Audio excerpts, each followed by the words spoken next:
हरतालिका तीज पर मां पार्वती और भगवान शिव की पूजा की जाती है। इस दिन प्रदोष काल में माता पार्वती और भगवान शिव का पूजन किया जाता है। अगर आप भी कथा पढ़ना चाहते हैं तो सबसे पहले पूजा की तैयारी कर लें। पूजा की तैयारी के लिए केले के पत्ते और वंदनवार से एक मंडप बनाएं। इसके बाद जमीन पर आसन बिछाएं और फिर व्रत का संकल्प लें। फिर माता को वस्त्र, फूल, चंदन चढ़ाएं और धूप दीप नैवेद्य चढ़ाएं। इसके बाद फल अर्पित करें। इन सभी के छोटे मंत्र होते हैं जिससे आप बोलकर ये चीजें अर्पित कर सकते हैं। इसके बाद कथा पढ़े। कथा इस प्रकार है। श्री परम पावन भूमि कैलाश पर्वत पर विशाल वट वृक्ष के नीचे भगवान शिव और पार्वती सभी गणों सहित बाघंबर पर विराजमान थे। बलवान वीरभद्र, भृंगी, श्रृंगी और अन्नदी अपने अपने पैरों पर साधशिव के दरबार की शोभा बढ़ा रहे थे। इस अवसर पर महारानी पार्वती ने भगवान शिव से दोनों हाथ जोड़कर प्रश्न किया कि हे महेश्वर, मेरे बड़े सौभाग्य हैं जो मैंने आप सरीखे पति को वरण किया। क्या मैं जान सकती हूं कि मैंने वह कौन सा पुण्य अर्जन किया है? आप अंतर्यामी हैं, मुझ दासी पर वर्णन करने की कृपा करें।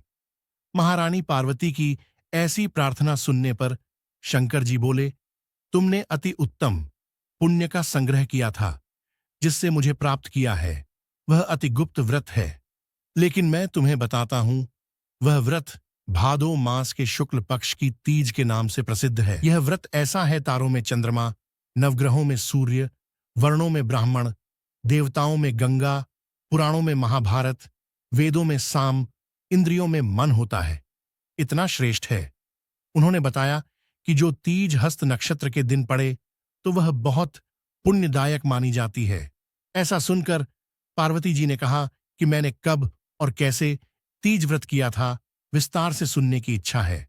इतना सुनते ही शंकर जी बोले, भाग्यवान उमा, भारतवर्ष के उत्तर में हिमाचल श्रेष्ठ पर्वत है, उसके राजा हिमाचल हैं। वहीं तुम भाग्यवती रानी मैना से पैदा हुई थी। तुमने बाल्यकाल से ही मेरी आराधना करना शुरू कर दिया था। कुछ उम्र बढ़ने पर तुमने सहेली के साथ जाकर हिमालय की गुफाओं में मुझे पाने के लिए तप किया। तुमने गर्मी में बाहर चट्टानों में आसन लगाकर तप किया, बारिश में बाहर पानी में तप किया, सर्दी में पानी में खड़े होकर मेरे ध्यान में लगी रहीं। तुमने इस दौरान वायु सूंघी, पेड़ों के पत्ते खाएं और तुम्हारा शरीर क्षीण हो गया। ऐसी हालत देखकर महाराज हिमाचल को बहुत चिंता हुई। वे तुम्हारे विवाह के लिए चिंता करने लगे। इसी मौके पर नारद देव आए। राजा ने उनका स्वागत किया और उनके आने का कारण पूछा।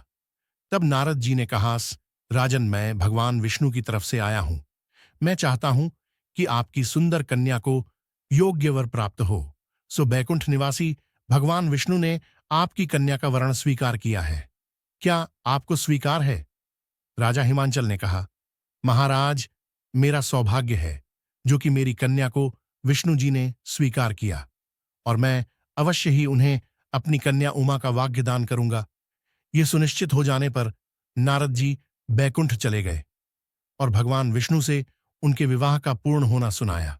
ये सुनकर तुम्हें बहुत दुख हुआ और तुम अपनी सखी के पास पहुंचकर विलाप करने लगी। तुम्हारा विलाप देखकर सखी ने तुम्हारी इच्छा जानकर कहा, देवी, मैं तुम्हें ऐसी गुफा में तपस्या के लिए ले चलूंगी जहां महाराज हिमाचल भी न पा सकें। ऐसा कह उमा सहेली सहित हिमालय की गहन गुफाओं में विलीन हो गईं। तब महाराज हिमाचल घबरा गए और पार्वती को ढंढे हुए विलाप करने लगे कि मैंने विष्णु जी को जो वतन दिया है वो कैसे पूरा हो सकेगा। ऐसा कहकर बेहोश हो गए।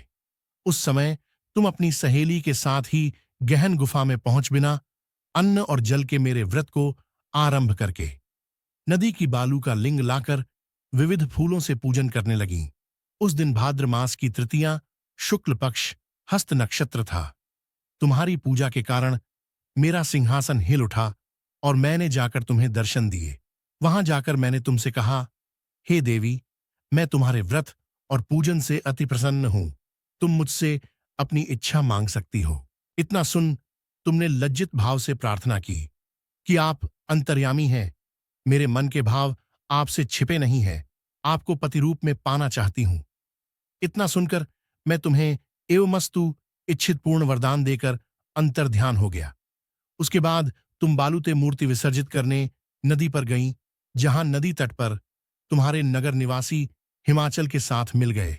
वे तुमसे मिलकर रोने लगे कि तुम इतने भयंकर वन में, जहां सिंह सांप निवास करते हैं, जहां मनुष्य के प्राण संकट में हो सकते हैं, ऐसे पिता के घर की जाने के निवेदन पर तुमने कहा कि पिताजी, आपने मेरा विवाह भगवान विष्णु जी के साथ स्वीकार किया, इस कारण मैं वन में रहकर अपने प्राण त्याग दूंगी।